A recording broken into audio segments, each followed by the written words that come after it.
Welcome on Rishabh IAS academy. तो आज से हम चैनल पर पॉलिटी और कॉन्स्टिट्यूशन के लेक्चर भी शुरू कर रहे हैं, जिसमें ये पहला लेक्चर है। आज के लेक्चर में आप पढ़ेंगे भारतीय संविधान की प्रस्तावना, प्रिम्बल, जिसे भारतीय संविधान का परिचय पत्र भी कहा जाता है। और इसी को पढ़ने के बाद आपको पूरे संविधान की रूपरेखा पता लग जाती है, इसीलिए इसे संविधान की कुंजी भी कहा गया है। और अगर आप यूपीएससी या यूपीपीसीएस या पीसीएस के अभ्यर्थी हैं तो आपके लिए प्रस्तावना को पढ़ना बेहद ज़रूरी है। और जिसको पढ़ने का एक अलग तरीका होता है, क्योंकि इससे क्वेश्चन बड़े अलग तरीके से बनते हैं, जो आपको इस वीडियो को पूरा देखने के बाद पता लग जाएगा। तो चलिए शुरू करते हैं। भारतीय संविधान की प्रस्तावना जवाहरलाल नेहरू द्वारा बनाए गए उद्देश्य प्रस्ताव पर आधारित है। प्रस्तावना को सर्वप्रथम अमेरिकी संविधान में शामिल किया गया था। इसके बाद कई देशों ने इसे अपनाया है। संविधान विशेषज्ञ नानी पालकीवाला ने संविधान की प्रस्तावना को संविधान का परिचय पत्र कहा है। ये इस तरीके से है, हम भारत के लोग भारत को एक संपूर्ण प्रभुत्व संपन्न समाजवादी पंथ निरपेक्ष लोकतंत्रात्मक गणराज्य बनाने के लिए तथा उसके समस्त नागरिकों को सामाजिक, आर्थिक और राजनीतिक न्याय, यहाँ आपने ध्यान अगर दिया हो तो इसने 3 प्रकार के न्याय की बात करी है। सामाजिक, आर्थिक और राजनीतिक न्याय, यानी कि 3 न्याय है जो इसके ऊपर इसने प्रस्तावना में बात करी है। दूसरा, विचार, अभिव्यक्ति, विश्वास, धर्म और उपासना की स्वतंत्रता। तो ये 5 स्वतंत्रताएं हैं जिसके बारे में इसमें बात की गई है।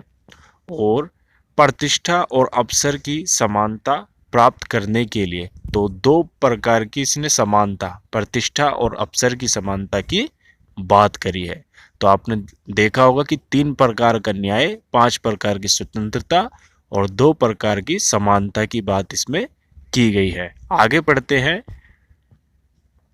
उन सब में व्यक्ति की गरिमा और राष्ट्र की एकता और अखंडता सुनिश्चित करने वाली बंधुता बढ़ाने के लिए दृढ़ संकल्प होकर अपनी इस संविधान सभा में आज तारीख 26 नवंबर 1949 ईस्वी को एतद द्वारा इस संविधान को अंगीकृत, अधिनियमित और आत्मार्पित करते हैं। तो ये इस तरीके से हमारी संविधान की प्रस्तावना है।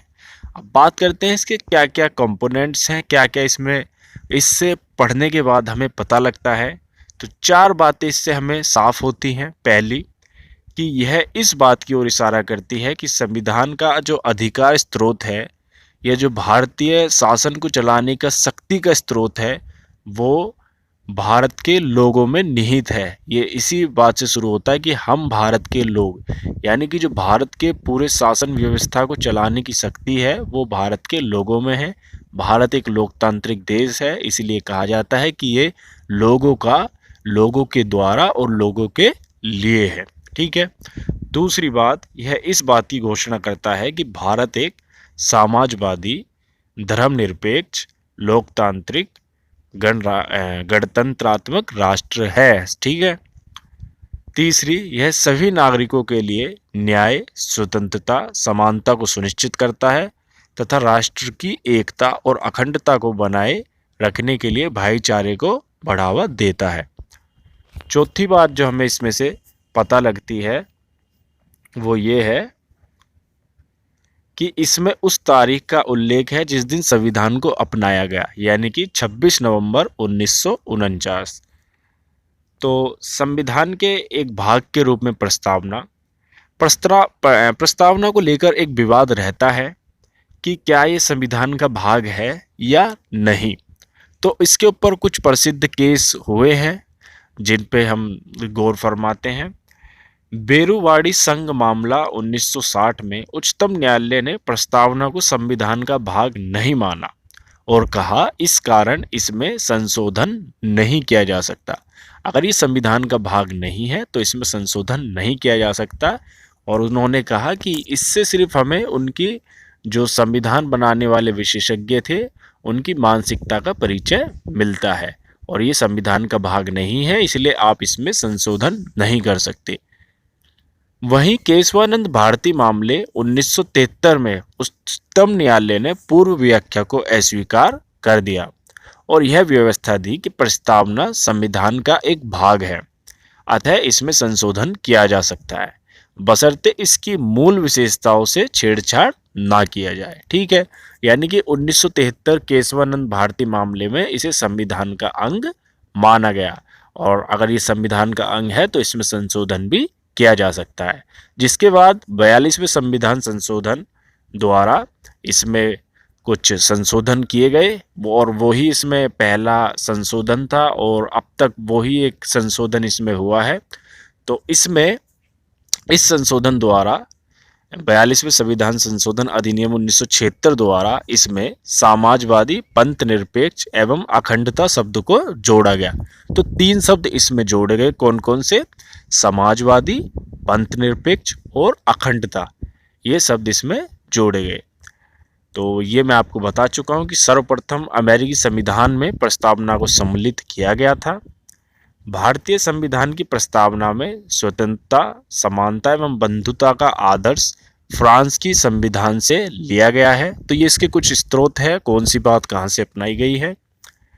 भारतीय संविधान की प्रस्तावना में जिन आदर्शों एवं उद्देश्यों की रूपरेखा दी गई है उनकी व्याख्या मूल अधिकारों, राज्यों के नीति निर्देशक सिद्धांतों एवं मौलिक कर्तव्यों में की गई है। ठीक है, तो अब इसके कुछ क्वेश्चन देखते हैं, किस प्रकार के इसमें से क्वेश्चन जो बनते हैं यूपीएससी और पीसीएस जैसे एग्जामों में।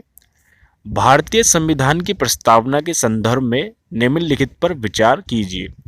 ए प्रभुत्व संपन्न, बी लोकतांत्रिक, सी गणराज्य, डी पंथ निरपेक्ष और ई समाजवादी। उपर्युक्त को सही क्रम में निम्नलिखित में से कौन सा है? तो इनका क्रम, जिस तरीके से ये शब्द आपको प्रस्तावना में मिलते हैं उस तरीके से इसका क्रम कौन सा बैठेगा? ए, बी, सी, डी। तो आप देखिए और इसका जो आंसर होगा वो आंसर है इसका डी। ठीक है, आप इन्हें लगा के बाद में चेक कर सकते हैं। तो संपूर्ण प्रभुत्व संपन्न, समाजवादी, पंथ निरपेक्ष एवं लोकतांत्रिक गणराज्य की प्रकृति को बतलाता है।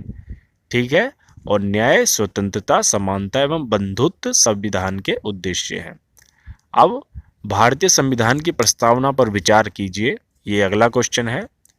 4 प्रकार के न्याय की चर्चा की गई है, 4 प्रकार की स्वतंत्रता की चर्चा की गई है, 3 प्रकार की समानता की चर्चा की गई है। संविधान को अंगीकृत, अधिनियमित और आत्मार्पित करने की तारीख 26 नवंबर 1949 है। उपर्युक्त में से कौन से कथन सत्य हैं? ए 1 और 2, बी 2 और 3, सी केवल 4 या डी केवल 2 एवं 4। तो इसका जो आंसर है वो है सी। प्रस्तावना में 3 प्रकार के न्याय, सामाजिक, आर्थिक एवं राजनीतिक, और स्वतंत्रता 5 प्रकार की, विचार, अभिव्यक्ति, विश्वास, धर्म एवं उपासना, और समानता 2 प्रकार की, प्रतिष्ठा एवं अवसर की समानता की बात की गई है। तो ये लेक्चर यहीं पर समाप्त होता है। आपको कैसा लगा कमेंट कर जरूर बताएं, और कोई प्रॉब्लम है, कोई समस्या है, आप कुछ पूछना चाहते हैं तो भी कमेंट कर पूछ सकते हैं। मैं आपको जल्द से जल्द रिप्लाई करने की कोशिश करता हूं। तो इसके बाद से अब संविधान और पॉलिटी यानी कि पॉलिटी और कॉन्स्टिट्यूशन के लेक्चर शुरू हो जाएंगे और आपकी जो तैयारी है वो उच्चतम शिखर पर पहुंच जाएगी। धन्यवाद।